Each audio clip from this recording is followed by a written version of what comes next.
Designed in the Gothic fashion and built between the 12th and 14th centuries, the Notre Dame Cathedral in France is the official seat of the Archbishop of Paris.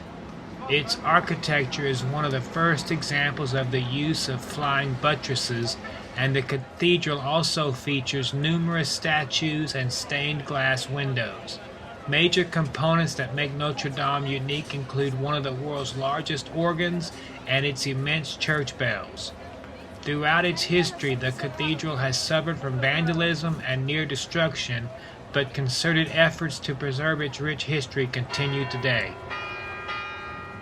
The Bishop of Paris, Maurice de Sully, ordered the construction of Notre Dame in 1160.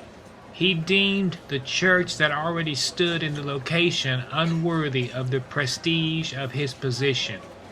Actual construction started a few years later when the foundation stone was laid in 1163.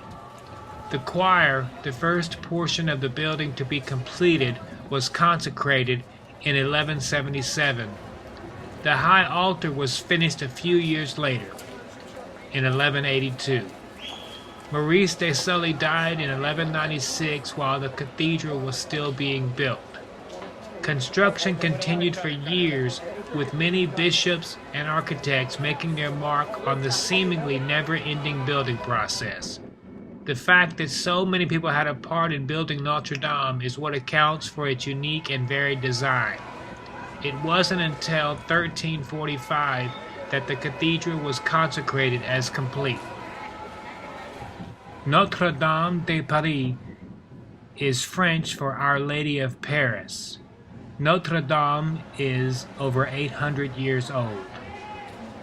The cathedral is open every day from 8 a.m. to 6:45.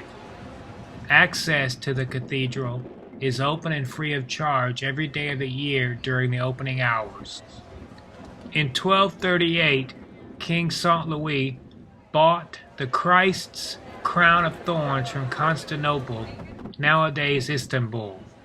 In 1806, the crown was transferred to Notre Dame, where it can be seen every first Friday of the month.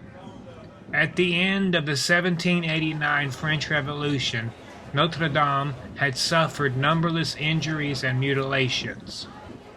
In 1831, French novelist Victor Hugo published the now famous novel, The Hunchback of Notre Dame, and it stirred considerable emotion, so much so that restoration was started in 1845 and completed in 1864.